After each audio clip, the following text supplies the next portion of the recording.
Hello friend, आप सभी का स्वागत है एजुकेशन लाइन में। दोस्तों, इस वीडियो में हम बात करने वाले हैं आरबीएसई बोर्ड 2021-22 एग्ज़ाम में लग रहे हैं आपके अर्धवार्षिक परीक्षा हैं उनके बारे में। तो कक्षा 12वीं का जो आपका हिंदी का पेपर होने वाला है उसके बारे में। तो पूरा पेपर मैं इस वीडियो में आपको बताने वाला हूँ, जो पेपर आपका आने वाला है। तो आप एक बार वीडियो को एंड तक ज़रूर देखिए और आपसे रिक्वेस्ट होगी, चैनल पर नए हैं तो प्लीज़ चैनल को सब्सक्राइब करके बेल आइकन जरूर दबा लें। फर्स्ट देखिए, यहाँ पे दोस्तों आपको क्वेश्चन पूछा गया है, नीचे दिए गए बहुविकल्प प्रश्न को आपको करना है, ठीक है, और उनके आगे टिक मार्क करना है। एक प्रश्न आपका 1 अंक का दिया गया है। फर्स्ट निम्नलिखित में से किसकी लिपि देवनागरी नहीं है? तो देवनागरी लिपि किसकी नहीं है? नेपाली की, हिंदी की, पंजाबी की या फिर संस्कृत की? इसका आंसर आपको टिक मार्क करना है। दोस्तों, एक बार मैं पूरा पेपर आपको पढ़ के बता देता हूँ, उसके बाद सभी क्वेश्चनों का आंसर आपको बता दिया जाएगा। नेक्स्ट देखिए, सीमित क्षेत्र में बोले जाने वाली भाषा के स्थानीय रूप को क्या कहते हैं? तो दोस्तों, उसको क्या बोलेंगे अपन? राजभाषा, राष्ट्रीय भाषा, उपभाषा या संपर्क भाषा?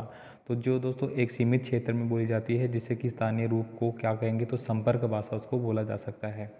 नेक्स्ट देखिए, निम्नलिखित में से किस अलंकार में समता दर्शाई जाती है? यानी कि उसमें समानता होती है, दूसरे से उसकी समानताएं बताई जाती है।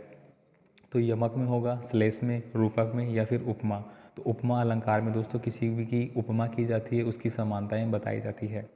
नेक्स्ट देखिए, यहाँ पे क्वेश्चन नंबर 4 है, कनक कनक ते सो गुने मादक अधिकाय या खाए बेराग ज व खाए बेराग? तो दोस्तों इसमें किस तरह का अलंकार प्रयुक्त हुआ है?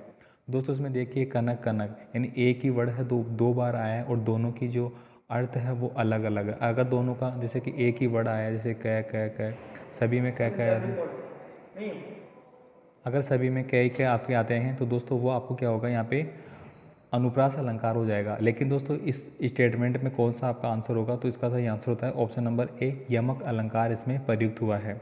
नेक्स्ट देखिए, यहाँ पे थीसिस शब्द का हिंदी अर्थ क्या होगा? तो दोस्तों थीसिस जो शब्द है वो जैसे कि अपन पीएचडी वगैरह करते हैं उसमें अपन यूज़ करते हैं, तो इसका सही आंसर होगा शोध प्रबंधन। ठीक है, थीसिस का मतलब होता है शोध प्रबंधन, शोध कार्य जो अपन करते हैं, शब्दकोश हो गया, ठीक है, इस तरह से। नेक्स्ट देखिए, यहाँ पे वॉयलेंस शब्द का हिंदी अर्थ क्या होगा? ठीक है, तो विलीजियंस, दोस्तों विलीजियंस है उसका हिंदी अर्थ है, वो आपको बताना है। अगले देखिए, यहाँ पे चूड़ामणि द्वारा सर्वथाल उपहार में प्रस्तुत करने पर ममता ने क्या कहा? ये आपको बताना है। 4 ऑप्शन आपके सामने दिए गए हैं। अगला क्वेश्चन देखिए, यहाँ पे तुलसी राम की भक्ति मानी जाती है। तुलसी राम जी जो थे उनकी भक्ति किस तरह की भक्ति थी? सखा भाव की, दास्य भाव की, माधुर्य भाव की या फिर कांत्य भाव की? अगला देखिए, यहाँ पे इंटरनेट पत्रकारिता आजकल लोकप्रिय है, क्यों है? इससे दृश्य एवं प्रिंट दोनों माध्यम से लाभ मिलता है, इसमें खबरें बहुत तीव्र गति से पहुंच जाती है, इसमें खबरों की पुष्टि तत्काल की जा सकती है, उपयुक्त सभी। तो इसका आंसर क्या हो जाएगा? उपयुक्त सभी। इंटरनेट के माध्यम से दोस्तों जो पत्रकारिता की जा रही है, जैसे कि अपन इंटरनेट चलाते हैं तो किसी भी कहीं पर भी कोई घटनाएँ होती है, कोई समाचार पत्र देखना है तो तुरंत हमें प्राप्त हो जाता है। नेक्स्ट देखिए, यहाँ पे समाचार के पहले पैराग्राफ यानी मुखंडे इंट्रो में 4 कंकारों की जानकारी दी जाती है। किसको, किसने, किसे और क्यों? क्या, क्यों, कब और क्यों? मतलब किस तरह की जानकारी है वो सबसे पहले दी जाती है। नेक्स्ट देखिए, यहाँ पे आपको एक अपठित गद्यांश आपको दिया जा रहा है, आपको उत्तर सीमा 10 शब्द में इनके जो भी आंसर पूछे जा रहे हैं वो लिखने हैं। तो यहाँ पे दोस्तों क्या करना है आपको? अहंकार, क्रोध या द्वेष हमारे मन की बाधक प्रवृत्तियाँ हैं, यदि हम इनको बेकोग टोक चलते हैं तो निस्संदेह वह हमें नाश और पतन की ओर ले जाएगी, इसलिए हमें उनकी लगाम रोकनी पड़ेगी, उन पर संयम रखना पड़ेगा। तो ये आपका पूरा क्या है, आपको एक गद्यांश दिया गया है, इसको आपको पढ़ना है और नीचे आपसे पूछे गए क्वेश्चनों को आपको आंसर देना है। फर्स्ट देखिए, हमारे मन की बाधक प्रवृत्तियाँ कौन सी हैं? तो दोस्तों पहली लाइन में इसका आंसर आपको मिल जाएगा। क्या लिखा हुआ है? अहंकार, क्रोध या द्वेष हमारे मन की बाधक प्रवृत्तियाँ हैं, तो इसका आंसर आपको मिल गया। ऐसे दोस्तों नेक्स्ट देखिए, हमें हमारे मन की बाधक प्रवृत्तियों की लगाम क्यों रोकनी पड़ती है? तो यहाँ पे लिखा है, यदि हम इनको बेरोक टोक चलने दें तो निसंदेह हमें नाश और पतन की ओर ले जाएगी, इसलिए हमें उनकी लगाम रोकनी पड़ेगी। तो ये दूसरे का आंसर हो गया। नेक्स्ट देखिए, यहाँ पे दूषित वृत्तियों की शांत करने का क्या तात्पर्य है? अगर आगे आप इसको पढ़ेंगे तो इनका भी आंसर आपको इसमें मिल जाएगा। नेक्स्ट देखिए, यहाँ पे अगला एक और आपको दिया गया है, निम्नलिखित अपठित पद्यांश को, यानी कि एक पद्यांश दिया गया है, एक कविता का माध्यम से आपको दिया गया है, इसको आपको पढ़ना है और इनके आंसर आपको लिखना होगा। धर कर चरण विजित श्रृंगों पर, झंडा वही उड़ाते हैं, अपनी ही उंगली पर जो खंजर की जंग छुड़ाते हैं। इसको आपको पढ़ना पड़ेगा, ठीक है, पूरा। और नीचे आपसे प्रश्न पूछे गए यहाँ पे, कवि ने जवानी की क्या विशेषताएं बताई है। तो दोस्तों इसमें जो भी जवानी की विशेषताओं के रिगार्डिंग आपकी लाइन आई है उसको आपको देखना है पूरा पढ़ के और उसके आंसर आपको देना पड़ेगा।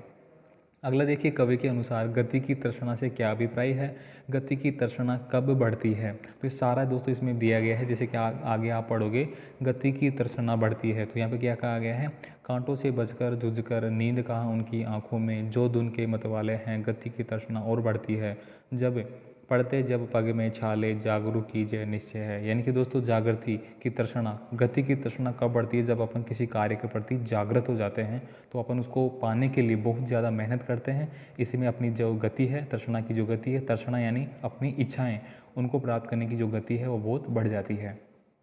दोस्तों मैं पूरा पेपर आपको एक्सप्लेन कर रहा हूँ, आपसे प्लीज़ रिक्वेस्ट होगी चैनल को सब्सक्राइब करके बेल आइकन दबाएं, वीडियो को लाइक शेयर करें, बाकी आपका कोई भी कमेंट है तो आप कमेंट जरूर करें।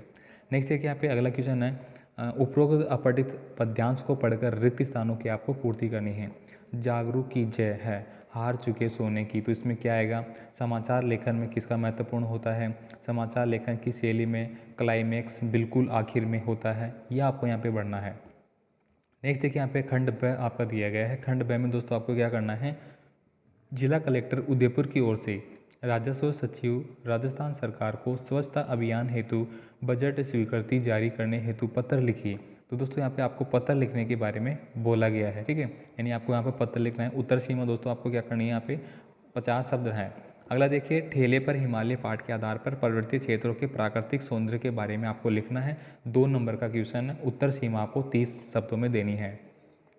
नेक्स्ट प्रश्न देखिए यहाँ पे, यहाँ कौन दुर्ग या झोपड़ी न जो चाहे ले ले, प्रयुक्त वाक्य कब किसने और कहाँ पे कहा है, इसके बारे में आपको बताना है। यानी कि दोस्तों जो आपने पाठ में पढ़ा है उसके हिसाब से आपको इनके आंसर देने हैं। तो सारे क्वेश्चनों को आप अच्छे से याद कर ले इन्हीं क्वेश्चनों को, ताकि आपके एग्जाम में जो भी आपके 48 नंबर का पेपर है वो आने वाला है और 2.5 घंटे का आपका पेपर रखा गया है, ठीक है। तो आप पूरे पेपर का आंसर फटाफट कर ले। नेक्स्ट देखिए, जगत के चतुर चितेरे को भी मूड बनना पड़ा, कवि बिहारी ने ऐसा क्यों कहा है। अगला देखिए, हट जा जीर्ण जोगिए, हट जा करवा वालिए, हट जा पूता पारिए, बच जा लंबी उम्रा वालिए, ठीक है। प्रस्तुत शब्द कौन और क्यों कह रहा है। नेक्स्ट देखिए, बलवान से भिड़ंत पाठ्यांश में हमें क्या शिक्षा मिलती है। साक्षात्कार को परिभाषित करते हुए साक्षात्कार के प्रकार है वो आपको लिखने हैं। नेक्स्ट देखिए, यहाँ पे खंड स आपको दिया गया है। इसमें दोस्तों आपको क्या करना है, रिपोर्टाज एवं यात्रा वृत्तांत के अंतर को आपको स्पष्ट करना है। रिपोर्ट और रिपोर्टाज के अंतर को उदाहरण सहित आप बता सकते हैं, दोनों में से आप कोई भी कर सकते हैं, ठीक है। डायरी लेखन को स्पष्ट करते हुए इसके महत्व को समझाइए। खेल पत्रकारिता पर एक टिप्पणी लिखिए, तो इनमें आपको एक टिप्पणी लिखनी पड़ेगी, ठीक है। नेक्स्ट देखिए, यहाँ पे निम्नलिखित में से किसी एक विषय पर आपको लगभग 300 शब्दों में सारगर्भित एक निबंध लिखना है। आप किस पे लिख सकते हैं, विद्यार्थियों का राष्ट्रीय निर्माण में क्या योगदान है, राजस्थान में लोक देवताओं का क्या महत्व है, नारी सशक्तिकरण और मेरी प्रिय पुस्तक, इनमें से आप किसी पे भी लिख सकते हैं एक पे। नेक्स्ट देखिए, यहाँ पे जयशंकर प्रसाद के व्यक्तित्व एवं कर्तृत्व का परिचय आपको देना है, या कवि भूषण के व्यक्तित्व एवं कर्तृत्व का परिचय आप दे सकते हैं। नेक्स्ट देखिए, यहाँ पे एक और आपको गद्यांश दिया गया है, इसको पढ़ना है, ठीक है। और आपको क्या दिया गया है, यहाँ पे गद्यांश में किसी एक गद्यांश की सप्रसंग व्याख्या करनी है।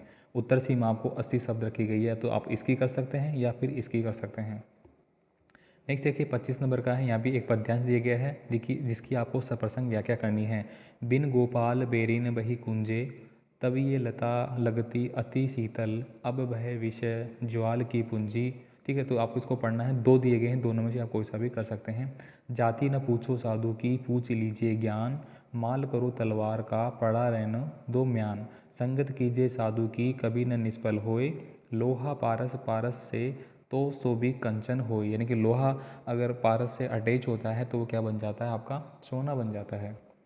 नेक्स्ट देखिए, यहाँ पे अगला क्वेश्चन है, तौलिए एकांकी माध्यम से लेखक ने किस आडंबर और खोखलेपन को अभिव्यक्त किया है। ये आपके पाठ दिया गया होगा, ठीक है, चैप्टर जो भी है। नेक्स्ट देखिए, बाजार से हट पूर्व विमुखता उन्हें नहीं, वाक्यांश के किसके लिए क्यों कहा है, विस्तार बताइए। दोनों में से आप कोई सा भी पर्सन यहाँ पे कर सकते हैं। अगला देखिए, यहाँ पे बिहारी के पठित दोहों के आधार पर उनकी नीति व जो भक्ति थी उसको आपको समझाना है। नेक्स्ट देखिए, यहाँ पे शमशेरपुर बहादुर सिंह की उषा कविता का प्राकृतिक वर्णन है वो आपको करना है। 28 नंबर का क्वेश्चन देखिए, यहाँ पे देवनारायण जी एवं महाराज सूरमल जी के सामाजिक और धार्मिक महत्व को आपको लिखना है। महादेवी वर्मा द्वारा रचित गोरा रेखा चित्र की विशेषताओं को आपको वर्णन करना है। लास्ट क्वेश्चन आपका खादी का जन्म पाठ्यांश का सार अपने शब्दों में लिखकर प्रस्तुत करना है। तो दोस्तों ये पूरा जो क्वेश्चन पेपर है वो एक्सप्लेन यहाँ पे कर दिया गया है मेरे द्वारा, ठीक है। तो और भी आपका कोई भी क्यूरी है तो आप क्यूरी पूछ सकते हैं। बाकी पूरा पेपर है इसी तरह का पेपर है, वो आपको एग्ज़ाम में देखने को मिलेगा। आप अच्छे से इनको याद कर लीजिए और बाकी इनका अच्छे से सॉल्यूशन वो भी देख लीजिए। बाकी मैं इसकी PDF वगैरह है वो आपको प्रोवाइड करा दूंगा। बाकी आपका कोई भी कमेंट तो आप कमेंट कर सकते हैं, ठीक है। तो आपसे रिक्वेस्ट है एक बार फिर से कि आप चैनल को सब्सक्राइब करके बेल आइकन दबाएं। बाकी वीडियो को लाइक शेयर जरूर करें। मिलते हैं नई वीडियो में, तब तक के लिए जय हिंद।